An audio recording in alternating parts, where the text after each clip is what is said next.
सभी साथियों का स्वागत है। दोस्तों, जैसा पूर्व के लेक्चर में हम लोग वर्तमान भारतीय समाज और प्रारंभिक शिक्षा जो डीएलएड सेकेंड सेमेस्टर का फर्स्ट पेपर है उसमें वैदिक कालीन शिक्षा की बात हमने की, जिसे गुरुकुल शिक्षा भी कहा गया। उसके बाद बौद्धकालीन शिक्षा जो आपकी प्राचीन शिक्षा व्यवस्था के अंतर्गत आता है। मध्यकालीन शिक्षा व्यवस्था के अंतर्गत हम लोगों ने मुस्लिम कालीन शिक्षा की बात किया। और आधुनिक कालीन शिक्षा जो थी उसमें दो खंडों में बात करनी थी, जिसमें पहले खंड में लास्ट लेक्चर में हम लोगों ने बात किया था जो ब्रिटिश संबंधित था, अर्थात स्वतंत्रता से पूर्व आधुनिक कालीन शिक्षा के खंड में बात किया। आज के वीडियो लेक्चर में हम लोग स्वतंत्रता पश्चात प्रारंभिक शिक्षा के क्षेत्र में जो प्रयास किए गए हैं उसके संबंध में बात करेंगे। तो आज के खंड में बात करने से पहले, जैसे हमने बताया कि बौद्धकालीन के बाद आपका मुस्लिम कालीन शिक्षा व्यवस्था चली और फिर ब्रिटिश पीरियड में जो शिक्षा व्यवस्था रही अर्थात स्वतंत्रता के पूर्व की आधुनिक कालीन शिक्षा व्यवस्था, तो एक लंबे समयांतराल तक किसी भी व्यवस्था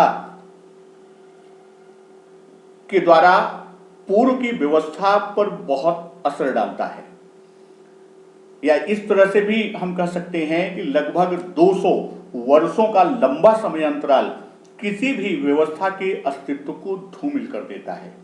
अर्थात जो भारतीय परंपरा, भारतीय साहित्य, भारतीय शिक्षा आदि की अपनी एक व्यवस्था थी, उस पर काफ़ी असर हुआ हमारे मुस्लिम कालीन शिक्षा प्रणाली से और जो ब्रिटिश पीरियड में शिक्षा व्यवस्था थी उसका। तो इन सबके बावजूद भी भारत देश ने अपनी व्यवस्था, अपनी सभ्यता और अपनी संस्कृति को जिस माध्यम से सुरक्षित रखा, वह माध्यम क्या था? वह माध्यम थी शिक्षा के द्वारा। अर्थात शिक्षा के द्वारा वह अपनी सभ्यता और संस्कृति को सुरक्षित रख सका। स्वतंत्रता के बाद नवीन सरकार के समक्ष एक चुनौती थी, एक विशेष प्रकार की चुनौती। वह क्या थी कि शिक्षा का राष्ट्रीय स्वरूप कैसे पुनर्जीवित किया जाए। तो उसी के संबंध में हम लोग बात करेंगे। तो शिक्षा के राष्ट्रीयकरण की तरफ कदम बढ़ाते हुए हमारी भारत सरकार ने जहां एक और पंचवर्षीय योजनाओं में शिक्षा के महत्व को स्वीकारा, वहीं दूसरी तरफ भारतीय संविधान के भाग 3 में मौलिक अधिकार के रूप में और राज्य के नीति निर्देशक तत्व के रूप में कतिपय प्रावधानों को शामिल करके शिक्षा को न केवल सर्वजन सुलभ बनाया, वरन उसके उल्लंघन के प्रति संरक्षण भी प्रदान किया है। अनुच्छेद 21 के अंतर्गत जो कहा गया, क्या कहा गया कि किसी व्यक्ति को उसके प्राण या दैहिक स्वतंत्रता से विधि द्वारा स्थापित प्रक्रिया के अनुसार ही वंचित किया जाएगा, अन्यथा नहीं। इस अनुच्छेद में मानव गरिमा के अंतर्गत शिक्षा का अधिकार शामिल किया गया, जिसे अभी हाल में 86वें संशोधन 2002 में जो हुआ था के द्वारा 21 को जोड़कर पूरी तरह से स्पष्ट कर दिया गया है। 6 से 14 वर्ष के आयु वर्ग के बच्चों को अनिवार्य व निःशुल्क शिक्षा का मौलिक अधिकार प्राप्त है। इसका उद्देश्य विशेषकर उन बच्चों को शिक्षा की मुख्य धारा से जोड़ना जो विद्यालय कभी नहीं गए या पढ़ाई बीच में छोड़ दी है। अनुच्छेद 32 में रिट याचिकाओं के माध्यम से भाग 3 में प्रत्याभूत अधिकार के उल्लंघन हेतु न्याय की मांग का प्रावधान किया गया। वहीं अनुच्छेद 28 में राज्य निधि से पूर्णतः पोषित किसी संस्था में कोई धार्मिक शिक्षा नहीं दी जाएगी, इसका प्रावधान किया गया। अनुच्छेद 29 में राज्य निधि द्वारा पोषित शैक्षिक संस्थानों में प्रवेश पर भेदभाव नहीं किया जाएगा। अनुच्छेद 30 में अल्पसंख्यकों को अपने शैक्षिक संस्थाएं स्थापित करने, प्रशासन करने की पूरी आजादी है, ये अनुच्छेद 30 के अनुसार। वहीं संवैधानिक प्रावधानों को मूर्त रूप देने के लिए सरकार ने कुछ आयोगों और समितियों की नियुक्तियां की।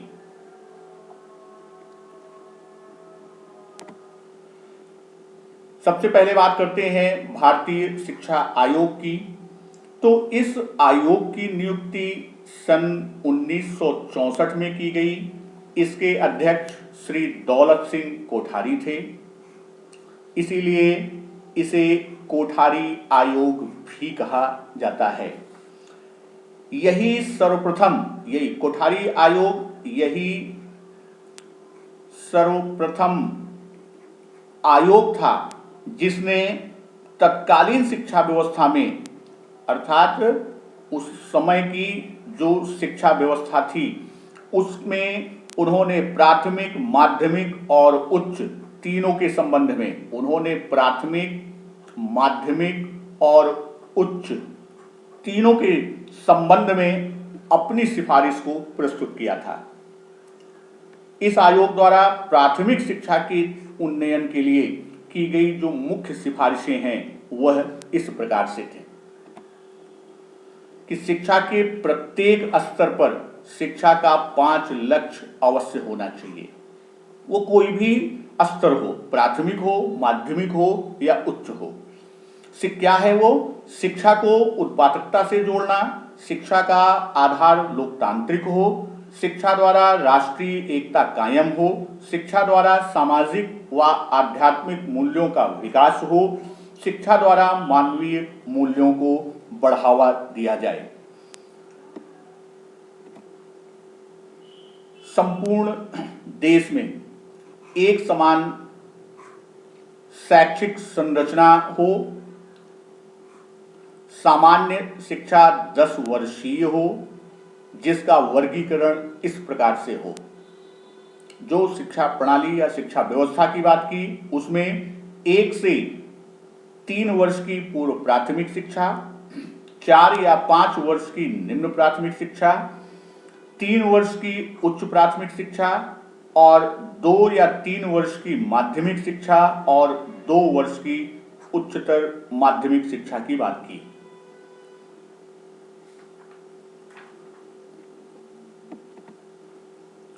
शिक्षा का प्राथमिक स्तर ही मूल है,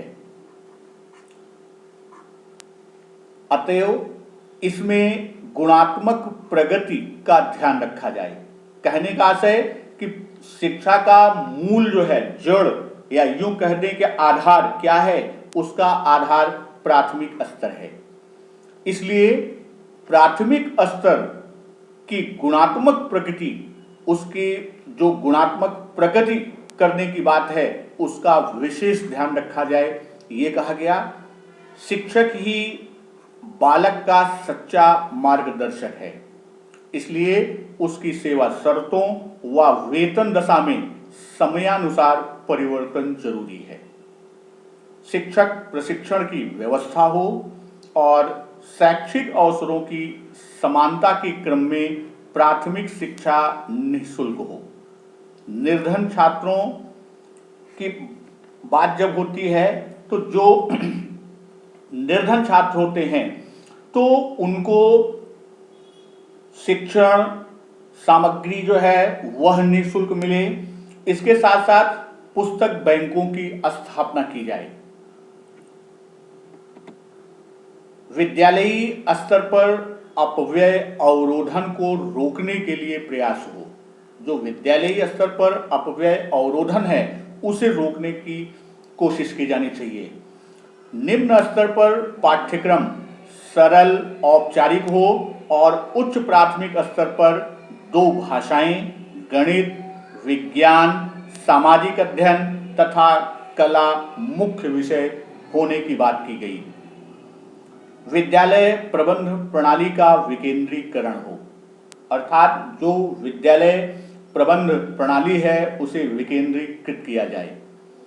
साथ ही साथ बालकों की रुचि, उस समय की जो कुछ अन्य बातें थी कि बालकों की रुचि जो है उस और उसकी योग्यता का विशेष ध्यान दिया जाए, अर्थात इन बालकों की रुचियों को, उनकी योग्यताओं को ध्यान में रखकर शिक्षण विधि को अपनाया जाए, अर्थात इस प्रकार की शिक्षण विधियां अपनाई जाएं जिससे बालकों की रुचि और उनकी योग्यता के अनुसार हो। उसके बाद बात एक और आपकी आती है, शिक्षा के माध्यम के रूप में त्रिभाषा सूत्र लागू किया जाए। शिक्षा के माध्यम के रूप में त्रिभाषा सूत्र को लागू करने की बात की गई। तो इनके आधार पर एक बिंदु और भी है, इससे भी आपका प्रश्न आता है कि सन 1948 में डॉक्टर राधाकृष्णन की अध्यक्षता में गठित विश्वविद्यालय आयोग उच्च शिक्षा से और 52-53 में गठित मुडालियर आयोग माध्यमिक शिक्षा के सुधार से संबंधित था। यहां से भी आपका प्रश्न आ जाता है कि डॉक्टर राधाकृष्णन की अध्यक्षता में गठित समिति किससे संबंधित है? उच्च शिक्षा से। गठित समिति कौन सी थी? विश्वविद्यालय आयोग। उसी तरह मुडालियर आयोग किससे संबंधित थी? माध्यमिक शिक्षा से थी। कब गठित हुई थी? 1952-53 में गठित हुई थी। तो इसकी भी बीच में हमें आवश्यकता ध्यान रखने की है कि यहां से भी प्रश्न निकल सकते हैं। कोठारी आयोग की अनुशंसा पर तत्कालीन भारत सरकार ने सन 1968 में भारत की पहली राष्ट्रीय शिक्षा नीति घोषित की और उसके प्रमुख बिंदु इस प्रकार से थे। निःशुल्क व अनिवार्य शिक्षा की व्यवस्था हो। निःशुल्क और अनिवार्य शिक्षा की व्यवस्था हो।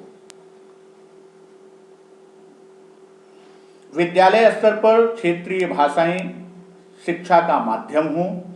त्रिभाषा सूत्र का अनुपालन सुनिश्चित हो। कार्यानुभव शिक्षा का अभिन्न अंग हो। समान स्कूल पद्धति का प्रारंभ किया जाए और परीक्षा प्रणाली में विश्वसनीयता व वस्तुनिष्ठता का समावेश हो।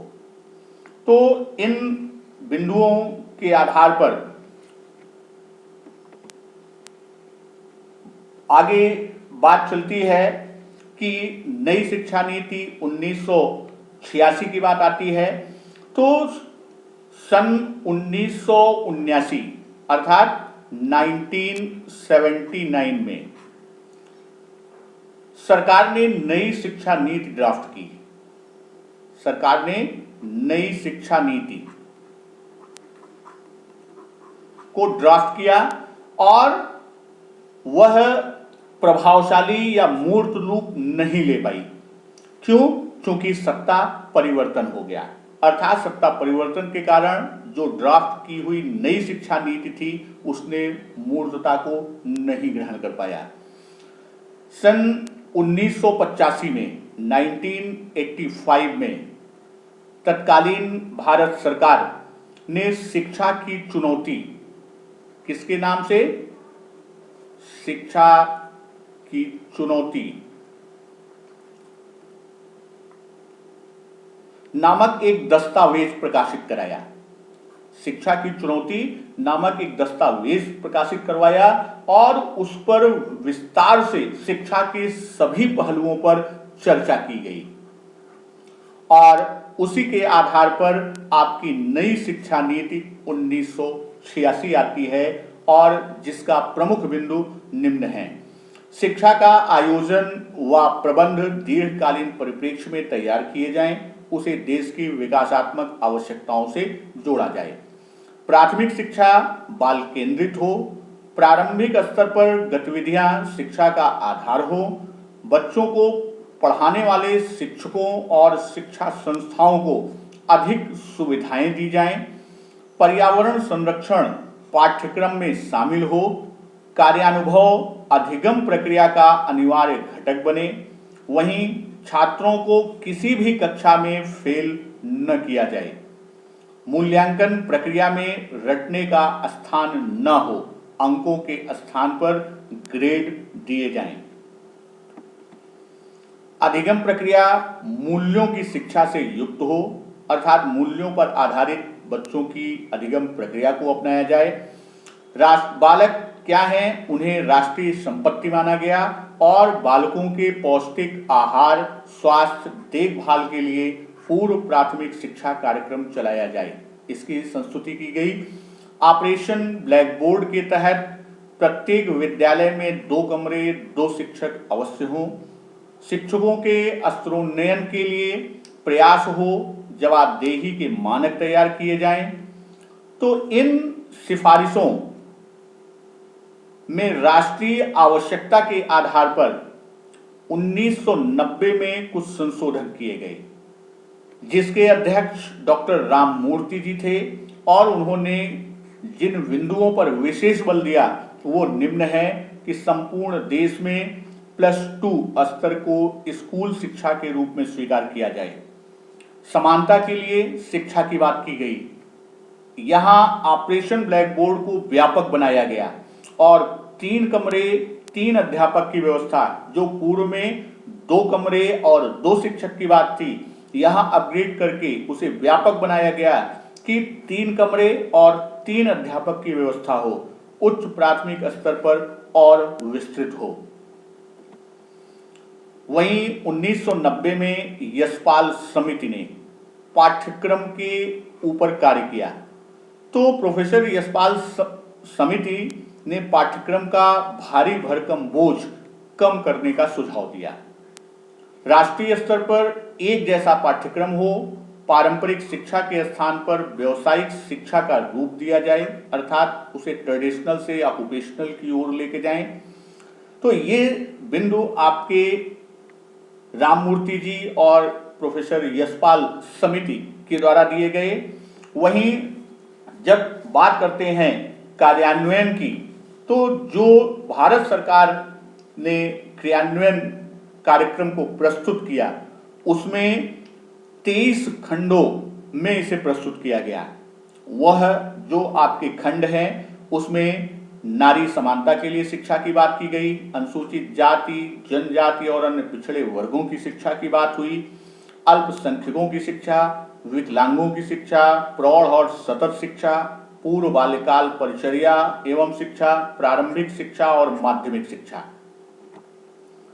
उसके साथ साथ नवोदय विद्यालय, व्यावसायिक शिक्षा, उच्च शिक्षा, मुक्त शिक्षा, उपाधि की रोजगार से विलगता और मानव शक्ति नियोजन की बात की गई, ग्रामीण विश्वविद्यालय और संस्थान स्थापना की बात, तकनीकी और प्रबंध शिक्षा की बात, अनुसंधान विकास, भाषाओं का विकास, जनसंचार, शैक्षिक तकनीकी, खेल, शारीरिक शिक्षा एवं युवा, मूल्यांकन प्रक्रिया एवं परीक्षा सुधार, अध्यापक एवं उनका प्रशिक्षण, अर्थात शिक्षकों की बात की गई और उनके प्रशिक्षण की बात की गई, और शिक्षा प्रबंध। तो ये 23 बिंदु जो आपके क्रियान्वयन के लिए प्रस्तुत किया गया, भारत सरकार ने इसे प्रस्तुत किया, वो 23 बिंदु ये प्रमुख थे। अब बात करते हैं वर्तमान में जो हमारी योजनाएं चल रही हैं। तो वर्तमान में मध्याह्न भोजन की बात की गई। तो मध्याह्न भोजन में प्राथमिक शिक्षा के लिए मध्याह्न भोजन किसके लिए प्रारंभ किया गया? प्राथमिक शिक्षा। तो प्राथमिक शिक्षा के लिए पोषण का राष्ट्रीय कार्यक्रम 15 अगस्त 1995 को शुरू किया गया। कब किया गया? 15 अगस्त 1995 को शुरू किया गया। और इसका उद्देश्य क्या था? इसका उद्देश्य पोषण का स्तर सुधारने। जो प्रमुख उद्देश्य क्या था? पोषण स्तर में सुधार। तो पोषण स्तर को सुधारने और सर्वसुलभ प्राथमिक शिक्षा की बात किया गया। ये इसका प्रमुख क्या था? उद्देश्य था। जिससे कि प्राथमिक शिक्षा को बढ़ावा दिया जा सके और बच्चों को पका भोजन प्राप्त हो सके। फिर उसके बाद आपका अगला कार्यक्रम आता है जिला प्राथमिक शिक्षा कार्यक्रम, जिसे हम DPEP भी कहते हैं। तो DPEP जो है यह योजना बालिकाओं के लिए और विशेषकर उसमें अनुसूचित जाति, जनजाति, शहरी वंचित बच्चों, विकलांगों के लिए विशेष सहयोग उपलब्ध कराना था। सर्व शिक्षा अभियान SSA की बात हम करते हैं तो यह योजना सन 2001 से प्रारंभ की गई। कब प्रारंभ की गई? 2001 में प्रारंभ की गई और इसका लक्ष्य क्या था? 6 से 14 आयु वर्ग के बच्चों की प्राथमिक शिक्षा गुणवत्ता सहित पूर्ण करने की या पूरा करने की रूप में उनको प्रोत्साहित करने के लिए था। वहीं जनशाला कार्यक्रम जो कहता है कि इस कार्यक्रम को लाने के पीछे जो प्रमुख उद्देश्य था कि अनुसूचित जाति के बच्चों, जो अनुसूचित जाति SC वर्ग के बच्चे हैं और अल्पसंख्यक बच्चे हैं, जो माइनॉरिटीज के बच्चे हैं, तो उनके साथ साथ कामकाजी बच्चे और विशेष आवश्यकता वाले बच्चे, जिसे हम क्या कहते हैं? CWSN, विशेष आवश्यकता वाले बच्चों को प्राथमिक शिक्षा देकर सार्वभौमिक प्रारंभिक शिक्षा कार्यक्रम को समर्थन देना था, उसे समर्थन प्रदान करना था। प्रारंभिक स्तर पर बालिका शिक्षा हेतु राष्ट्रीय कार्यक्रम उन क्षेत्रों में चलाया गया जहां ग्रामीण बालिका साक्षरता कम थी। उसके बाद शिक्षाकर्मी कार्यक्रम जो चल रहा है, यह विशेषकर उन क्षेत्रों में प्राथमिक शिक्षा के रूप में या सार्वभौमिकरण और गुणवत्ता में सुधार करने के लिए किया गया, जो दूर दराज, अर्ध शुष्क या सामाजिक रूप से पिछड़े हुए हैं। कस्तूरबा गांधी विद्यालय KGBV की बात करते हैं तो अनुसूचित जाति, जनजाति, पिछड़े वर्ग, अल्पसंख्यक की बालिकाओं के लिए दुर्गम क्षेत्रों में आवासीय सुविधा सहित शिक्षा का प्रसार करना था, या जो ड्रॉप आउट बच्चियां हैं उनके लिए यह योजना आपकी लागू की गई। वहीं मौलाना आज़ाद एजुकेशन फाउंडेशन की बात करते हैं तो इसका मकसद शैक्षिक रूप से पिछड़े व अल्पसंख्यकों में शिक्षा का प्रसार करना था। तो दोस्तों, देश के दुर्गम शिक्षा या दुर्गम क्षेत्रों में जो शिक्षा के गुणवत्तापूर्ण या गुणवत्ता सुधार के लिए एजुसेट की भी सहायता ली जा रही थी या ली जा रही है, और विभिन्न सरकारों द्वारा विभिन्न प्रकार के प्राथमिक स्तर के उन्नयन के लिए प्रयास किया जा रहा है, और उन प्रयासों के फलस्वरूप देश में साक्षरता दर 18.3% से, जो साक्षरता दर 18.3% थी, वहां से लेकर साक्षरता दर अब लगभग 75% से ऊपर की ओर जा रही है। तो इस प्रकार भारत आजादी के बाद से ही शिक्षा के क्षेत्र में सतत प्रगति की ओर अग्रसर है। वहीं इस समय चर्चा चल रही है आपकी नई शिक्षा नीति, जो न्यू एजुकेशन पॉलिसी की बात हम करते हैं, NEP 2020 की।